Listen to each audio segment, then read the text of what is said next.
عثمان غنی رضی اللہ تعالیٰ عنہ کی شہادت میں صحابہ کو ملوث قرار دینے کا فتنہ، خاص طور سے محمد بن ابی بکر کو اس میں شریک قرار دینے کا فتنہ، شرک کا فتنہ، بدعت کا فتنہ، رسم و رواج کا فتنہ، بے شمار فتنے، کا قطع اللیل المظلم، اندھیری رات کے ٹکڑوں کی طرح اتنے فتنے۔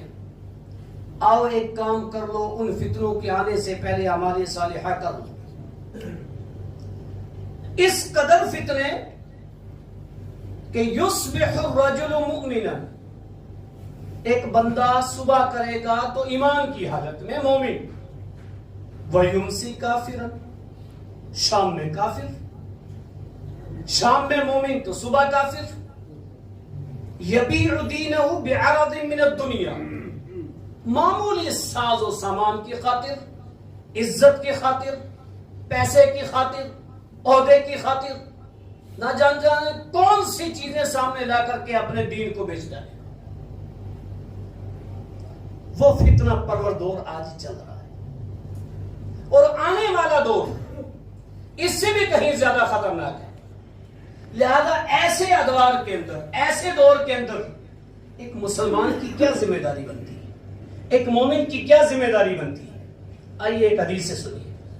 حدیث اس طرح سے، وعن جبیر بن مطعم رضی اللہ عنہ قال كنا مع رسول الله صلى الله عليه وسلم بالجحفة فقال عليك تشهدون أن لا إله إلا الله وأني رسول الله وأن القرآن جاء من عند الله قالوا بلى يا رسول الله صلى الله عليه وسلم قال فإن هذا القرآن طرفه بيد الله وطرفه بأيديكم فتمسكوا به فإنكم لن تهلكوا ولن تضلوا بعده أبدا۔ رواہ الحاکم۔ جبیر بن مطعم راوی حدیث، وہ فرماتے ہیں مقام جحفہ کے اندر ہم صحابہ اکرام رسول اکرم صلی اللہ علیہ وسلم کے ساتھ، آپ نے صحابہ سے 3 سوال پوچھے۔ کیا تم گواہی دیتے ہو کہ اللہ کا کوئی شریک نہیں ہے؟ کیا تم گواہی دیتے ہو کہ میں اللہ کا رسول ہوں؟ کیا تم گواہی دیتے ہو کہ قرآن اللہ کا کلام ہے؟ صحابہ اکرام رضوان اللہ علیہ مجمعین نے تینوں سوالوں کے جواب میں گواہی دی، ہم اس بات کی گواہی دیتے ہیں اللہ اکیلا عبادت کے لائق ہے، اس کا کوئی شریک نہیں ہے، آپ اللہ کے رسول ہیں، قرآن اللہ کی کتاب، اللہ کا کلام ہے۔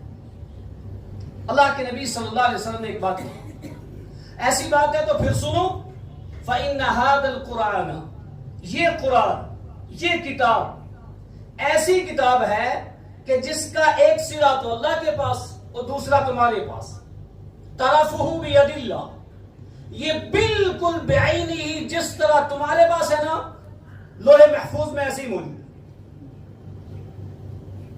یہ ایسے ہی موجود ہے وہاں پہ جیسی تمہارے پاس ہے، جتنی صورتیں، جتنے پارے، جتنی آیات بعینہ ایسے ہی وہاں پہ بھی ہے۔ کیا کرنا تم اس کو؟ فتمسکو، مضبوطی سے پکڑ لینا اس کو۔ تمہاری خوشیاں، تمہاری غمی، تمہاری عبادات، تمہارا فتنہ پرور دور، ہر حالت میں تم اس کو مضبوطی سے پکڑ لینا۔ جب تم اس کو مضبوطی سے پکڑو گے تو کیا ہوگا؟ 2 فائدے ہوں گے۔ لن تہلکو، کوئی طاقت تمہیں ہلاک نہیں کرے گی، دنیا کی کوئی طاقت کبھی بھی تمہیں ہلاک نہیں کر سکتی، شرط یہ کہ تم اس کو عملاً مضبوطی سے پکڑ کے رکھو۔ وَلَن تُضِلُّوا بَعْدَهُ أَبَدًا، اس کے بعد کبھی گمراہ بھی نہیں ہوگے۔ اگر تم نے قرآن اور حدیث کو مضبوطی سے پکڑا تو نہ تو تمہیں کوئی طاقت ہلاک کرے گی، نہ تم گمراہ ہوگے۔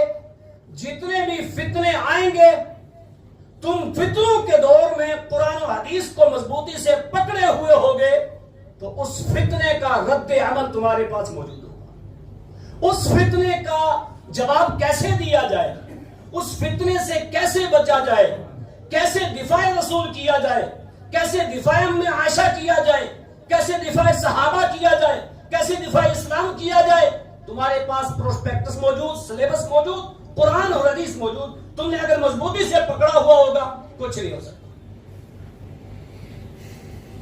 کیا یہ چیلنج غلط ہے؟ کہہ سکتا کوئی کلمہ گو یہ نہیں کہہ سکتا ہے. کیوں نہیں کہہ سکتا؟ اس لیے کہ رسول اکرم صلی اللہ علیہ وسلم نے یہ بات کہی ہے اور اس میں شک کی گنجائش نہیں ہے. یہاں رک کے ایک بات سوچے، کیا فتنے صحابہ کے دور میں نہیں آئے؟ کیا کہیں گے ہم؟ آئے. صحابہ کے دور میں بھی فتنے آئے. ان فتنوں سے صحابہ کرام نے کیسے نجات پائی، کیسے مقابلہ کیا؟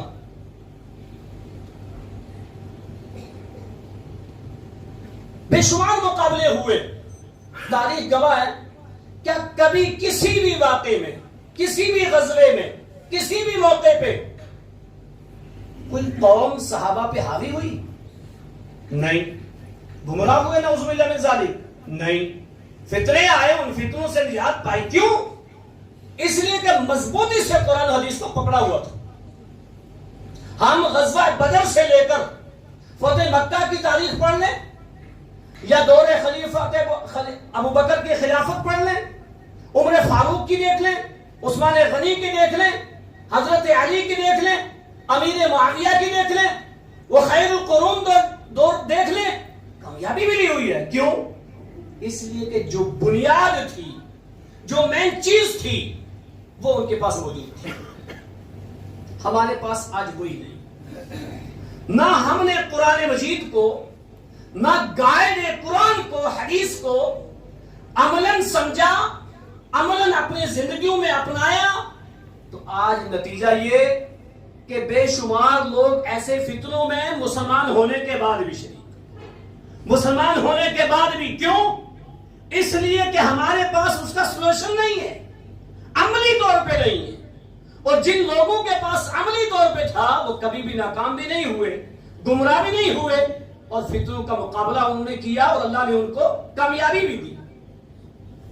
اللہ کے نبی صلی اللہ علیہ وسلم نے فرمایا فَإِنَّهُ مَنْ يَعِشْ بَعْدِي، تم میرے بعد زندگی گزارو گے تو فَسَيَرَى اخْتِلَافًا كَثِيرًا، بے شمار اختلاف پاؤ گے. رسول اکرم صلی اللہ علیہ وسلم نے فرمایا میرے بعد بے شمار اختلاف آئیں گے.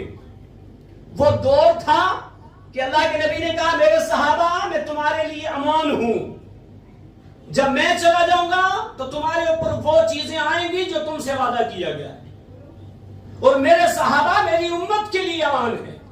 جب میرے صحابہ چلے جائیں گے تو میری امت پہ وہ چیز آئے گی، وہ دور آئیں گے، وہ فتنے آئیں گے جو صحابہ کے دور میں نہیں آ سکتے تھے. لہذا زمانہ گزرتا گیا، نئے نئے فتنے، نئے نئے حالات پیدا ہوتے گئے. اور خاص طور سے اس 2 4 5 سال کے اندر جس طرح سے صحابہ کے تعلق سے، رسول اکرم صلی اللہ علیہ وسلم کی ذات مبارکہ کے تعلق سے، اما عائشہ صدیقہ رضی اللہ تعالی عنہا کے تعلق سے جو فتنے رونما ہوئے ہیں، اور جس طرح سے چھوٹے چھوٹے اشارے اور کنائے اور دلائل کچھ اور اس سے کچھ اور استنباط کر کے لوگوں نے کیا کر دیا ہے، کون کون سی چیزیں نکالی. واللہ ابھی دکھ اور افسوس ہوا، ایک بندے نے رجوری سے فون کیا. کیا؟ سورہ نساء کی آیت نمبر 6 وَابْتَلُوا الْيَتَامَى حَتَّى إِذَا بَلَغُوا النِّكَاحَ. اس آیت سے مراد دیکھو کیا ہے. اور اما عائشہ کے تعلق سے جو ابھی توہین کی گئی، رسول اکرم صلی اللہ علیہ وسلم کی توہین کی گئی، اور اس آیت سے استدلال کر کے بے شمار لوگ. یہاں بات کیا ہے؟ بات ہے یہاں پہ کہ جب تمہارے ماتحت یتیم لوگ ہوں، یتیم بچے ہوں، حتی اذا بلغوا النکاح، جب وہ سن بلوغت کو پہنچ جائیں، جب وہ ہوشیاری کی عمر کو پہنچ جائیں، ان کا مال ان کو سونپ دو. یہ نکاح سے مراد نکاح نہیں، لیکن نکاح کا لفظ آیا تو استدلال کچھ اور لے لیا. قرآن میں ہے یا ایھا الذین آمنوا کتب علیکم الصیام. کتبہ کا معنی فرض تو نہیں نہ ہوتا، لیکن تمہارے اوپر روزے فرض کیے گئے ہیں. یہ فتنے رونما ایسے لوگ کر رہے ہیں اور بے شمار لوگ اس کے سرغنہ ہیں. ایسے ادوار کے اندر ہر مسلمان کا فرض بنتا ہے جمعیت و جماعت کو لازم پکڑے، علماء کے ساتھ جڑ کر کے رہے، قرآن کے ساتھ جڑ کر کے رہے، احادیث رسول کے ساتھ رہے، احادیث کا مطالعہ کرے، قرآن کا مطالعہ کرے، منہج سلف کے طور طریقے سے قرآن و حدیث کو سمجھنے کی کوشش کرے، نہ کہ کسی باطل عقائد، باطل نظریہ، کسی شخص کی تفسیر کو سمجھ کر کے قرآن و حدیث کا، رسول اکرم صلی اللہ علیہ وسلم کا، اما عائشہ کا گستاخ بن بیٹھا۔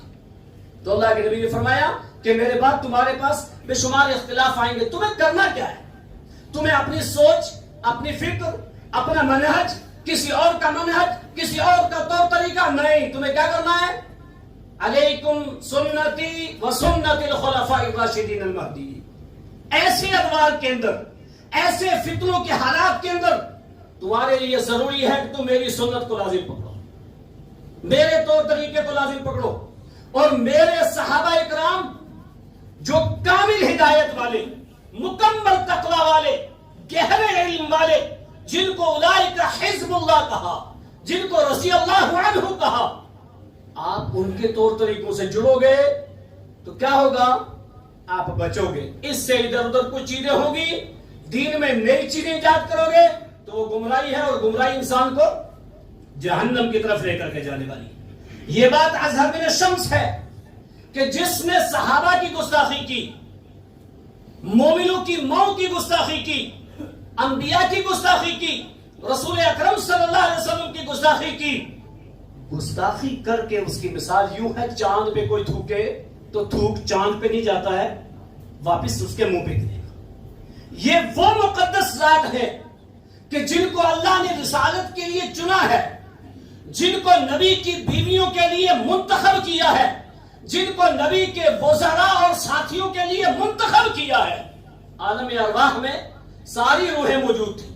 ان اللہ نصر علی قلوب العباد فوجد قلب محمد صلی اللہ علیہ وسلم خیر قلوب العباد۔ وہ ساری روحوں کے دل، جن میں سب سے اچھا دل، جو سب سے اچھی روح والا دل تھا، وہ کون؟ محمد رسول اللہ صلی اللہ علیہ وسلم۔ یہ انتخاب، یہ چناؤ رب العالمین کا،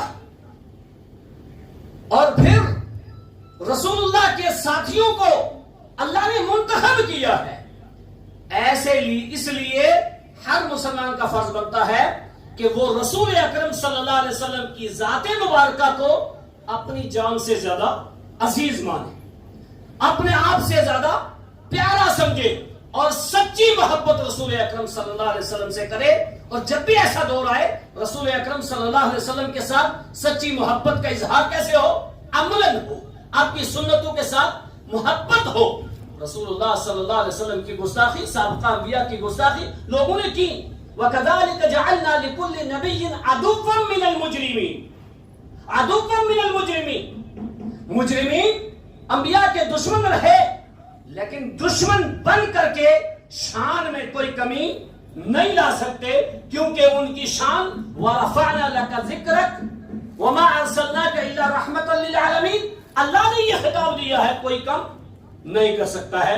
لیکن مسلمانوں کا فرض بنتا ہے کہ ایسے دور میں نبی سے سچی محبت کا اظہار آپ کی چھوٹی چھوٹی سنتوں پر عمل کر کے اور آپ کی تعلیمات کو عام کر کے، کیوں بے شمار مواقع پہ ایسا بھی ہوتا ہے ان لوگوں کے پاس سچی تعلیم پہنچائی نہیں، سچی سیرت رسول پہنچائی نہیں گئی، ان کو پتہ ہی نہیں ہے۔ اگر ان کے پاس پہنچی ہوتی تو یہ اس کو ماننے کے لیے تیار ہوتے۔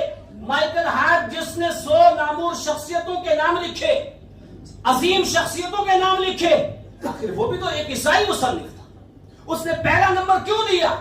پڑھنے کے بعد۔ تو فرض بنتا ہے کہ ہم اسلام سے سچی محبت کریں، اپنے دین سے سچی محبت کریں، اور ایسے فتنوں کے دور میں قرآن و حدیث کو عملاً اپنی زندگیوں میں نافذ کریں، اور اس قرآن و حدیث کی سچی تعلیم کو ان لوگوں کے سامنے عام کر دیں۔ دنیا میں جس نے بھی رسول کی گستاخی کی، نہ زمین اس کو قبول کرے گی، زمین بھی اس سے ناراض، اور اگر ایسے گستاخ کو کوئی درندہ کھا گیا نا، اس درندے اور کتے کو بھی وہ ہضم نہیں ہوگا، اس ہوا کو بھی وہ ہضم نہیں ہوگا۔ گستاخ رسول یوں ہی نہیں، آپ بخاری کی حدیث 36 اور 17 اٹھا کے دیکھ لیجئے، وقت کم ہے۔ ایک شخص نے اسلام قبول کیا، نصرانی تھا، اسلام قبول کرنے کے بعد سورہ بقرہ اور آل عمران کی تلاوت بھی کرنے لگا، اور رسول اکرم صلی اللہ علیہ وسلم کو لکھ کر کے دینے لگا، کاتب وہی تھا، مرتد ہو گیا، دوبارہ نصرانی بن گیا، اور کیا کہنے لگا محمد رسول اللہ کچھ نہیں جانتے تھے، وہی جو میں لکھ کر کے دیتا تھا۔ کتنی بڑی گستاخی نعوذ باللہ میں سے۔ کچھ نہیں جانتے تھے الا ما كتبت له، مگر جو میں لکھ کے دیتا تھا وہی بولتے تھے۔ موت ہوئی، اس کو دفنایا، اس کو صبح دیکھا تو قبر پھٹ گئی اور اس کی لاش باہر۔ انہوں نے کہا هذا فعل محمد صلی اللہ علیہ وسلم، یہ محمد رسول اللہ اور ان کے ساتھیوں کا کام ہے۔ پھر دفنایا اور گہرا، دوسرے دن پھر بار، 3 مرتبہ ایسا کیا، پھر بار۔ فعلموا، وہ جان گئے کہ یہ گستاخ رسول ہے۔ دیکھا گستاخ رسول کو زمین نے بھی قبول نہیں کیا، اور گستاخ رسول اس دنیا میں وہ شاید اپنا نام روشن کر لے، دنیا میں اس کا نام لے لے کوئی، ایسا ہو سکتا ہے، لیکن اس کو جینے کا حق نہیں ہے۔ مسلمانوں کا رد عمل کیا ہونا چاہیے ایسے حالات میں؟ شور مچانے سے، وبیلا مچانے سے، جلسے اور جلوس سے نہیں، حکمت کے طور پہ اس کا دفاع کیا جائے اور رسول اللہ سے سچی محبت کی جائے، آپ کی تعلیمات پر عمل کر کے آپ کی تعلیمات کو عام کیا جائے۔ ایسے فتنوں کے دور میں اما عائشہ کا دفاع، صحابہ کا دفاع، رسول اکرم صلی اللہ علیہ وسلم کا دفاع ہر مسلمان کا فرض بنتا ہے۔ اور اس کا طریقہ کیا ہے؟ اس کا طریقہ یہ کہ ہم ان سے سچی محبت کریں، ان کی سیرتوں کو پڑھیں اور اپنی زندگیوں میں نافذ کریں، اپنے گھروں میں نافذ کریں، اپنے پڑوسیوں میں، رشتہ داروں میں، مسلمانوں میں، اور پھر اس سچی تعلیمات کو غیروں کے سامنے عام کریں۔ اللہ کے نبی صلی اللہ علیہ وسلم نے فرمایا اگر تم نے یہ سچا دین دوسروں تک نہ پہنچایا، تم نے معروف کا حکم نہ دیا، تم نے منکر سے نہ روکا، تو ایک وقت ایسا آئے گا کہ تم دعا کرو گے تمہاری دعائیں قبول نہیں ہوں گی۔ ہم نے ایسا کیا؟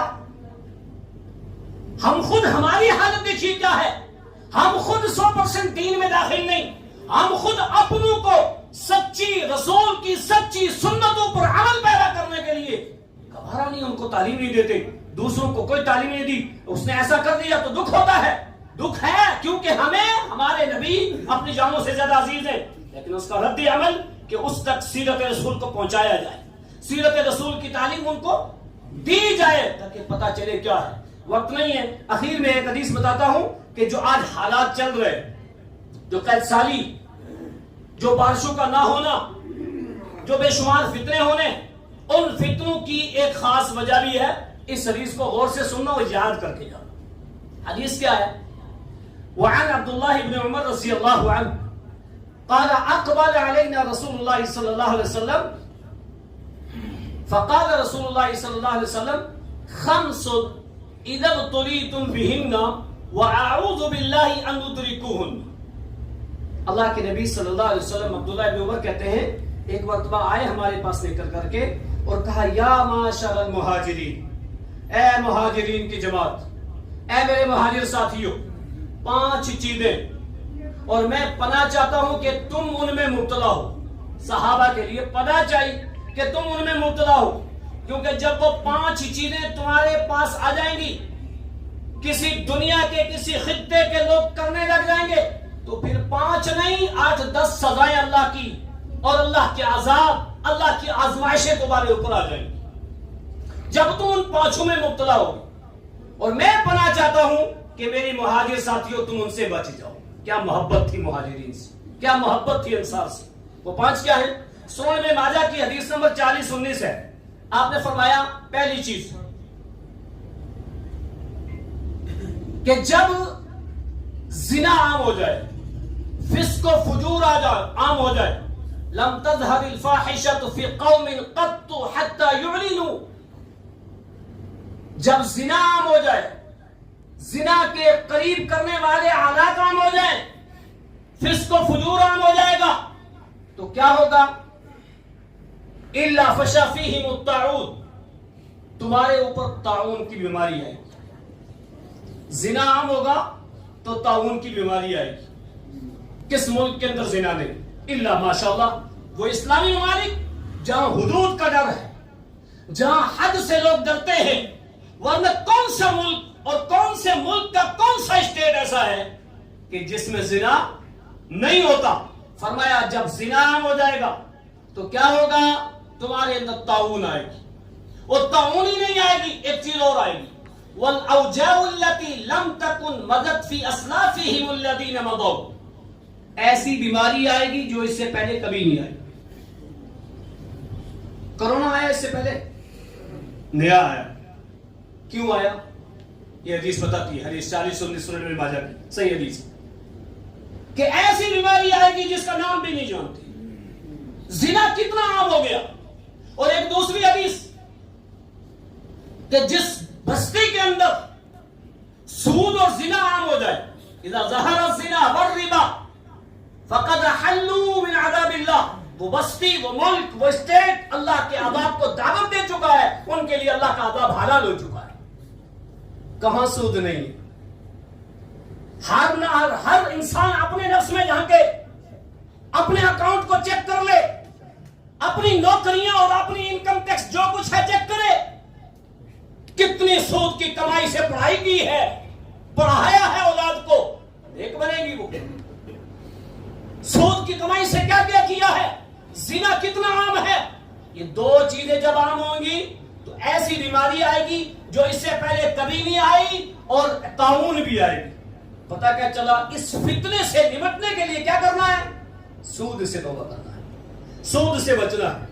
اپنی اولاد کی صحیح تعلیم و تربیت، اور صحیح تعلیم و تربیت کے ساتھ ساتھ خوف خدا.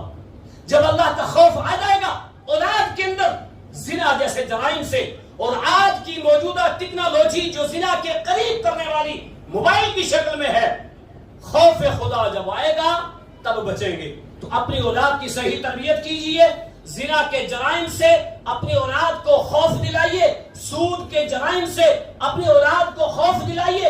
ان دو چیزوں سے جب ہماری بستی پاک ہو جائے گی، ہمارا ملک پاک ہو جائے گا، یا کوئی بھی ملک پاک ہوگا، تو وہاں ایسی بیماری اور ایسی طاعون نہیں آئے گی. نمبر 1. نمبر 2، دوسری چیز کہ جب لوگ ناپ تول میں کمی کریں، اور جب ناپ تول کے اندر کمی ہوگی تو 3 سزائیں آئیں گی. اب ناپ تول میں کمی ہوتی یا نہیں ہوتی؟ ہوتی ہے. چاہے وہ کسی پیمانے سے ناپے، دینے والا سوچتا ہے زیادہ نہ چلا جائے، لینے والا کا نگاہ کہیں اور ہوتی ہے کہ کم نہ آ جائے. کپڑا ناپنے والا ناپ کے دیتا ہے اور اپنے اس فیتے کو ٹائٹ کر لیتا ہے، بے شمار کپڑے کھچ جاتے ہیں. اس ٹائٹ کرنے میں 5 میٹر کر کے دیا، ہوا وہ 4.5. اب وہ کیا سمجھتا ہے؟ آج تو میں نے کمال کر لیا، آدھا میٹر کپڑے کا پیسہ بچا لیا. اس کی تجارت میں برکت ہوگی، اس کے کاروبار میں برکت ہوگی، وہ ظاہر دکھے گی. فرمایا ایک پوری قوم اسی وجہ سے ناپ تول میں کمی کی وجہ سے ہلاک ہوئی. تو جو قوم ناپ تول میں کمی کرے گی 3 سزائیں آئیں گی، 3 آزمائشیں آئیں گی، 3 فتنے آئیں گی. وہ کیا کیا؟ اخذوا بالسنین وشدت المعونہ، قید سالی، شدت المعونہ تنگ دستی، وجور السلطان علیہم، ظالم بادشاہ ان پہ مسلط ہوگا. ہو چکا نہیں ہوا؟ یا ابھی نہیں ہوا؟ آئے گا دور کوئی، یہ دور گزر رہا ہے، کیونکہ یہ چیزیں ہم نے کی ہیں. اگر ناپ تول میں ہم کمی نہ کرتے، ہم سچے مسلمان ہوتے تو اس کا دعویٰ پیش کرتے، عملاً ثبوت پیش کرتے. ناپ تول میں کمی ایک مسلمان کو زیبا نہیں دیتی ہے. کسی بھی چیز میں جب کمی کریں گے تو اللہ نے کہا 3 سزائیں آئیں گی، جور السلطان، شدت المعونہ، تنگ دستی بھی ہوگی، ظالم بادشاہ بھی مسلط ہوگا. اور یہ سب کچھ ہو چکا. کیوں؟ وما اصابکم من مصیبت فبما کسبت ایدیکم، یہ ہمارے عملوں کا کرتوت ہے. ہم نے عمل کیے ایسے، اور ہمارے عملوں کی وجہ سے یہ تینوں سزائیں ہمارے اوپر آ چکی. نمبر 3، وَلَمْ يَمْنَعُوا زَكَاةَ أَمْوَالِهِمْ إِلَّا مُنِعُوا الْقَطْرَ مِنَ السَّمَاءِ. جب ہم اپنے مالوں کی زکات صحیح نہیں دیں گے، اللہ آسمان سے بارش کے قطرے روک لے گا. فصلیں لیٹ بیجیں، کیوں بیجیں؟ یہ بیجنے کا وقت نہیں ہوتا ہے جو آج بیج رہے ہیں. یہ گڑائی سے بھی آگے نکل گیا تھا وقت. لیکن کبھی ہم نے محاسبہ کیا، کبھی ہم نے کٹولا، کبھی ہم نے اپنے بینک بیلنس چیک کیے، کبھی اپنی جائیداد چیک کی، اپنی جانور چیک کیے، اپنے سونا چاندی چیک کیے، اپنے پلاٹ چیک کیے، اپنے مکانوں کی انکم چیک کی. پتہ ہی نہیں. بجلی کا بل پتا ہے، موبائل کا ریچارج ختم ہو جائے، ایڈوانس میں ہو، رات میں ختم ہو جائے گا تو کیا کروں گا؟ اس لیے 2-4 گھنٹے آدھی ڈیٹ ختم ہو رہی ہے، بھلے چل رہا ہے لیکن ابھی کروا لوں. واہ، ایڈوانس کر رہا ہے. لیکن زکات کے تعلق سے نہیں پتا ہے میرے پاس کیش کتنا ہے، سونا کتنا ہے، جانور کتنے ہیں. اللہ رب العالمین نے، اللہ کے نبی نے فرمایا کہ جب زکات کو صحیح لوگ نہیں دیں گے، زکات کو روک لیں گے تو نتیجہ کیا ہوگا؟ منع القطر من السماء، آسمان سے بارش کے قطرے روک لوں گا. میں کہتا ہوں کہ ہمارے اس خطے کے لیے، یا ہندوستان کے ان خطوں کے لیے جن میں بارش کئی عرصہ رکی رہی، ایک موقع ملا ہے، ایک موقع ملا ہے عبرت کا، نصیحت کا، اس جملے پہ غور و فکر کرنے کا، محاسبہ کرنے کا. اور آج سننے کے بعد بھی پھر بھی جا کے اگر محاسبہ نہ کیا اور اپنے مالوں کی زکات نہیں نکالی، واللہ رب العالمین کے پاس، ہمارے پاس کوئی عذر نہیں ہوگا. ہم کون سا چہرہ لے کر کے کھڑے ہوں گے؟ اور جو مال جتنا بھی زیادہ ہو، اگر زکات نہیں نکالی صحیح، وہ سارا کا سارا گند ہے، وہ سارا کا سارا گندا ہے. ایک انسان کو اس کے سامنے ایک گلاس دودھ میں ایک قطرہ پیشاب ڈال دیا جائے اور کہو پیے گا؟ کوئی نہیں پیے گا. اور یہ بڑا اچھا لگ رہا ہے، یہ سارے کھا رہے، یہ سمجھتے ہیں سب صحیح ہے. اللہ اس بات کا خیال رکھنا چاہیے. کہا منع القطر من السماء، آسمان سے بارش روک لوں گا. اور ایسا ہوتا ہے، اس لیے ہمیں محاسبہ کرنا چاہیے. ولولا البہائم، اگر چوپائے نہ ہونا، چرند پرند نہ ہونا، یا کیڑے مکوڑے نہ ہونا. بولو ترسے ہیں کیڑے مکوڑے پانی کے لیے، چرند پرند ترس کے پانی کے لیے. ہم نے تو انتظام کر لیا، فریجیں لگا لی، پانی کا انتظام کر لیا، لیکن چھت پہ کبھی پرندوں کے لیے رکھا، کبھی دانا رکھا، کبھی پانی رکھا. غلطی کیا تھی ان کی؟ غلطی ثقلین کی تھی، انسان اور جنوں کی. بارش روک لی، غلطی انسانوں کی تھی. زکات نہیں دی، اللہ نے بارش روک لی. سزا کس کو مل رہی ہے؟ اللہ سوچنا چاہیے. ہمارے جرائم کی وجہ سے، ہمارے گناہوں کی وجہ سے دوسری مخلوق کو سزا مل رہی ہے. رب العالمین سب کچھ دیکھ رہا ہے، لیکن ہم انسان ہیں کہ ہم قرآن اور حدیث کو مضبوطی سے نہیں پکڑے. کاش اس حدیث کا ہمارے پاس علم ہوتا، اس حدیث کی تعلیم ہوتی، ہمارے گھروں میں حدیثوں کی کتابیں ہوتی. جیسے ہم قرآن روزانہ پڑھتے ہیں، ایسے قرآن کو ترجمہ سے پڑھیں، ایسے حدیث کو پڑھیں، روزانہ پڑھیں. ایک حدیث، 2 حدیث، کتنے ساری چیزیں ہماری سمجھ میں آئیں گی. واللہ 80 سال عمر ہو جاتی ہے، آج یہ حدیث سنی. کیوں بھائی؟ اس لیے کہ ہمارے گھر میں حدیث نہیں ہے، اس لیے کہ ہم نے حدیثیں پڑھی نہیں ہے. اور یہ گائیڈ ہے، یہ قرآن کا گائیڈ ہے.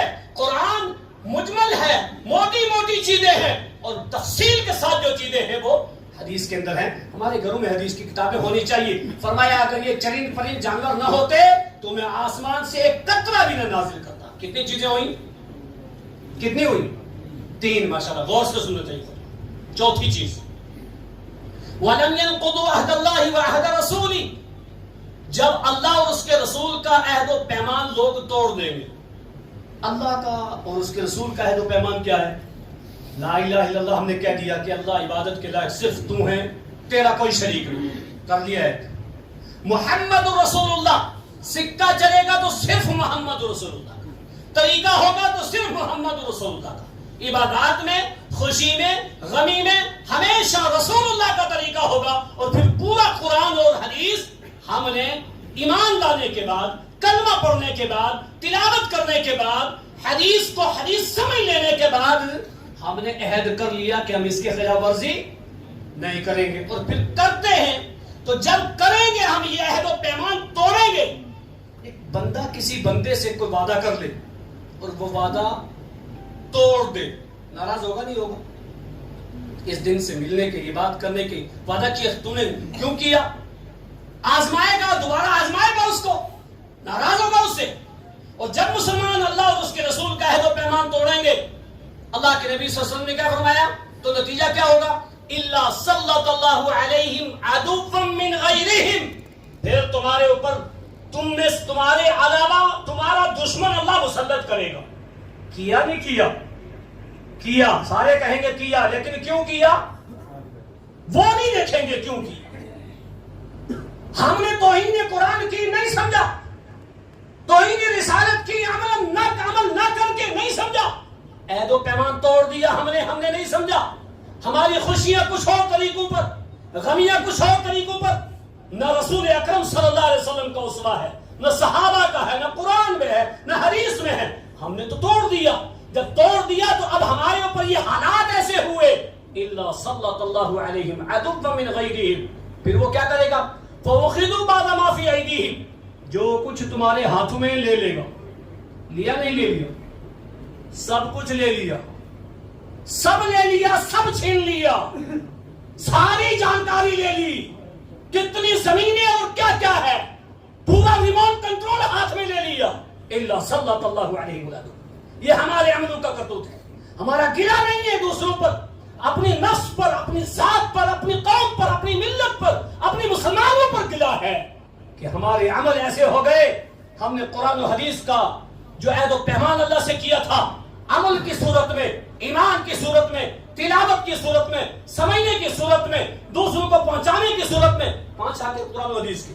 ایمان لانا، عمل کرنا، سمجھنا، تلاوت کرنا اور دوسروں تک پہنچانا. جب ہم نے ان میں کوتاہی کر لی تو اللہ نے ایسا ہمارے اوپر آزمائش ڈالی ہے، ایسا فتنہ ڈالا ہے. اب اس فتنے سے بچنے کا سب سے بڑا ریزن، سب سے بڑی وجہ کہ کیسے بچا جائے، وہ یہی کہ ہم دوبارہ اللہ سے اپنا رشتہ مضبوط کریں، رسول اللہ کے ساتھ مضبوط کریں، قرآن کے ساتھ مضبوط کریں، مساجد کے ساتھ مضبوط کریں اور قرآن و حدیث کو صحیح معنی میں سمجھیں. آخری بات اور بات ختم کرتا ہوں. 5ویں چیز، اللہ کے نبی صلی اللہ علیہ وسلم نے فرمایا وَلَمْ تَحْكُمْ أَئِمَّتُهُمْ بِكِتَابِ اللَّهِ وَيَتَخَيَّرُونَ مِمَّا أَنزَلَ اللَّهُ بِهِ إِلَّا بَأْسَهُمْ بَيْنَهُمْ شَدِيدٌ. جب تمہارے ائمہ، تمہارے حکمراں، تمہارے مفتی، تمہارے بڑے لم تحکم نہیں فیصلہ کریں گے اللہ کی کتاب اور کتاب کے قائل حدیث کے مطابق، جب تمہارے ائمہ، تمہارے مفتیان، تمہارے بڑے قرآن و حدیث کے مطابق فیصلہ نہیں کریں گے، وَيَتَخَيَّرُونَ مِمَّا أَنزَلَ اللَّهُ، اور اس کو اختیار نہیں کریں گے جس کو اللہ نے نازل کیا. آج ہوتا نہیں ہوتا. کیا دلیل ہے؟ قرآن میں نہیں، حدیث میں نہیں. کیوں؟ بڑوں نے کیا، فلاں نے کیا، فلاں نے کیا. واجو اللہ نے فرمایا اتبعوا ما انزل الیکم من ربکم ولا تتبعوا من دونه اولیاء. اللہ کے نازل کردہ کو چھوڑ کر، قرآن و حدیث کو چھوڑ کر فیصلے کریں گے اور بے شمار فیصلے قرآن و حدیث کے خلاف جائیں گے تو نتیجہ کیا ہوگا؟ اللہ نے فرمایا باسہم بینہم شدید. اختلاف آئے گا. اختلاف آیا، ہمارے درمیان نہیں آیا. آیا. کیوں آیا؟ اس کی وجہ بتائی کہ تم نے قرآن و حدیث کو لازم نہیں پکڑا، تم نے اللہ کے نازل کردہ کلام کو لازم نہیں پکڑا. لہذا یہ 5 چیزیں اللہ کے نبی صلی اللہ علیہ وسلم نے صحابہ کو بتائیں اور کہا اعوذ باللہ ان ادرکہن، میں پناہ چاہتا ہوں کہ تم اس کو پاؤ اور تم اس سے دور رہو. میں پناہ چاہتا ہوں کہ تم اس دور کو پاؤ. تو بچے، انہوں نے ایسا دور نہیں پایا. وہ پاک مقدس ہستیاں تھیں جن کو اللہ نے رضی اللہ عنہ کہا. لیکن آج کا دور، یہ 5 چیزیں آپ نے سنی، کیا یہ 5 چیزوں کا جو اصل ریزن ہے وہ آج ہے یا نہیں؟ ساری چیزیں موجود ہیں. اب اس سے بچنے کا حل ایک ہی ہے کہ قرآن و حدیث کو مضبوطی سے پکڑا جائے، رسول اکرم صلی اللہ علیہ وسلم سے سچی محبت کی جائے، اما عائشہ سے سچی محبت کی جائے، صحابہ سے سچی محبت کی جائے، اسلامی تعلیمات کو اپنے گھر میں نافذ کیا جائے، اپنے آپ پر نافذ کیا جائے، دوسروں کو اس سچی تعلیم پہنچائی جائے. اللہ تعالیٰ مجھے اور آپ سب کو قرآن و حدیث سمجھنے، اس پر عمل کرنے اور اس کو دوسروں تک پہنچانے کی توفیق عطا فرمائے.